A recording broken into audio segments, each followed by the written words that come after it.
आप देख रहे हैं मधेपुरा लाइव न्यूज और मैं हूं अमित कुमार। हमारे साथ अखिल भारतीय विद्यार्थी परिषद के छात्र नेता रंजन कुमार जी हैं और ये यूनिवर्सिटी सीनेट के सदस्य भी हैं।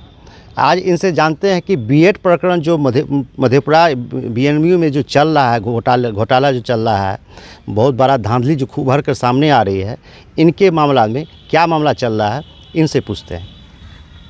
बताएं। देखिए, बीएनयू में जो है बीएड, ये बरसों से दागदार रहा, चाहे वो नामांकन का मामला हो कि बीएड में नियुक्ति का मामला हो या बीएड में विभिन्न तरह का समस्या का मामला हो।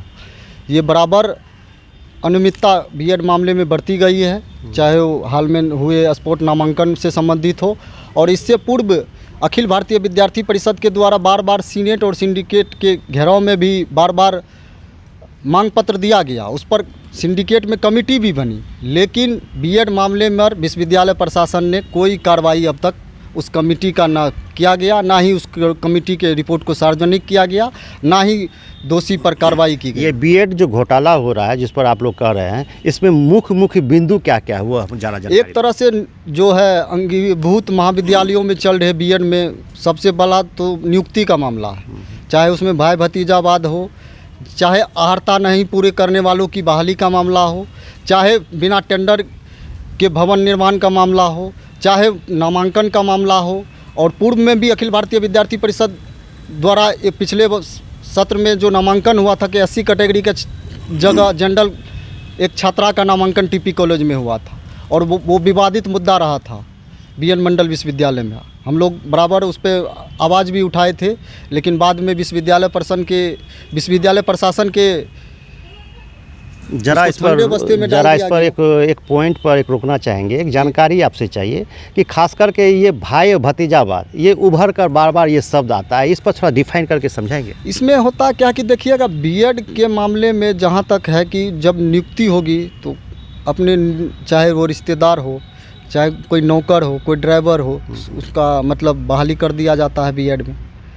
और नामांकन में भी ठीक उसी तरह की बात, यानी कि अपना जो उनका है उनको लाभ पहले दिया जाता है, चाहे उसका नंबर ही कम, चाहे वो अर्हता पूरा करे या ना करे, आरक्षण रोस्टर पूरा करे या ना करे, लेकिन उसको बहाल कर दिया जाता है। अखिल भारतीय विद्यार्थी परिषद बराबर इन मांगों को सीनेट और सिंडिकेट में भी और कई बार विश्वविद्यालय में इस मामलों को लेकर हम लोग कुलपति को आवेदन भी दिए, कमेटी भी बनी, लेकिन कमेटी का अभी तक ना रिपोर्ट आई, ना ही उस कमेटी पर कोई कार्रवाई अभी तक हो पाई, जो कि बेहद ही दुखद है। तो ये हमको एक जानकारी दीजिए कि इतने छात्र संगठन बीएनयू में हैं, जैसे अखिल भारतीय विद्यार्थी परिषद और भी अनेक हैं, इतना विद्यार्थी परिषद लगातार लड़ रही है छात्र के हित के लिए, छात्र के भविष्य के लिए, इसके बावजूद भी विश्वविद्यालय प्रशासन नहीं चेत रही है, नहीं जाग रही है।